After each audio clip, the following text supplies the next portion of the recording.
Hi welcome to Juna's kitchen. ഇന്ന് നമുക്ക് green ചിക്കൻ്റെയും red ചിക്കൻ്റെയും ഒരു സ്റ്റാർട്ടർ റെസിപ്പിയാണ് കേട്ടോ. അപ്പോൾ ചിക്കൻ്റെ ബ്രസ്റ്റ് പീസ് നീളത്തിൽ കട്ട് ചെയ്ത് വെച്ചിട്ടുണ്ട്. ഇനി ഇതിന് നമുക്ക് രണ്ടിനും രണ്ട് പേസ്റ്റ് അടിച്ചെടുക്കണം കേട്ടോ. അതിന് ഗ്രീൻ ചിക്കന് പച്ചമുളക്, മല്ലിച്ചപ്പ്, പുതിന, മഞ്ഞൾപ്പൊടി, നാരങ്ങ, കുറച്ച് ഉപ്പ്, കുറച്ച് ജിഞ്ചർ ഗാർലിക് പേസ്റ്റും കുരുമുളകും ഇട്ട് അത് കുറച്ച് ചിക്കനിൽ മാരിനേറ്റ് ചെയ്ത് വയ്ക്കുക. റെഡ് ചിക്കനിൽ നമുക്കിവിടെ ഡിഫറൻസ് മുളക് പൊടി, അതേപോലെ തന്നെ തക്കാളി, ഒരു സവോളേൻ്റെ പീസും കുറച്ച് കസ്തൂരി മെത്തിയും കുറച്ച് വലിയ ജീരകവും കൂടി എക്സ്ട്രാ ചേർത്തിട്ട് നമ്മൾ അതും പേസ്റ്റ് ആക്കിയിട്ട് കുറച്ച് ചിക്കനിൽ മാരിനേറ്റ് ചെയ്ത് വെക്കണം. അപ്പോൾ 2 ബൗളിലായിട്ട് നമുക്ക് 2 സ്പൂൺ കോൺഫ്ലവർ, ഒരു സ്പൂൺ അരിപ്പൊടി, ഒരു 1/4 സ്പൂണ് കടലമാവൊക്കെ ചേർത്ത് നമ്മൾ ഗ്രീൻ ചിക്കൻ്റെ പേസ്റ്റ് ഒന്നിലും നമ്മൾ റെഡ് ചിക്കൻ്റെ പേസ്റ്റ് നല്ലതുപോലെ മിക്സ് ചെയ്തിട്ട് നമ്മൾ ഗ്രീൻ ചിക്കൻ്റെ ചിക്കന് അതിലിട്ടിട്ട് ഡിപ്പ് ചെയ്തിട്ട് നമുക്ക് പൊരിച്ചെടുക്കണം കേട്ടോ. വെളിച്ചെണ്ണയിൽ തന്നെ പൊരിച്ച് പോരാൻ ശ്രദ്ധിക്കണേ.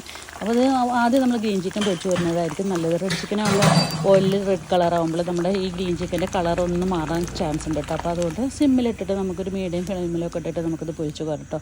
നല്ല ടേസ്റ്റ് കേട്ടോ, നല്ല സോഫ്റ്റ്, നല്ല പുറത്ത് നല്ല ഒരു ക്രഞ്ചിനെസ്സൊക്കെ ഉള്ള നല്ല സ്റ്റാർട്ടർ ഐറ്റംസ് തന്നെ കേട്ടോ. കുട്ടികൾക്കെല്ലാം മുതിർന്നവർക്ക് എല്ലാവർക്കും ഒരേപോലെ ഇഷ്ടപ്പെടും കേട്ടോ. നല്ലൊരു ഫ്ലേവർ കേട്ടോ. ഈ റെഡ് ചിക്കനൊക്കെ നല്ലൊരു പൊരിച്ചെടുക്കുമ്പോൾ തന്നെ നല്ലൊരു ഫ്ലേവർ വരുന്നുണ്ട്. അപ്പോൾ ഇത് നല്ല സിമ്പിളല്ലേ, പെട്ടെന്ന് ചെയ്യാൻ പറ്റില്ല. അപ്പോൾ ചെയ്യാത്തവരെല്ലാവരും ചെയ്ത് നോക്കണം. ഇഷ്ടപ്പെട്ടാൽ ലൈക്കും ചെയ്യണം, സബ്സ്ക്രൈബും ചെയ്യണം കേട്ടോ.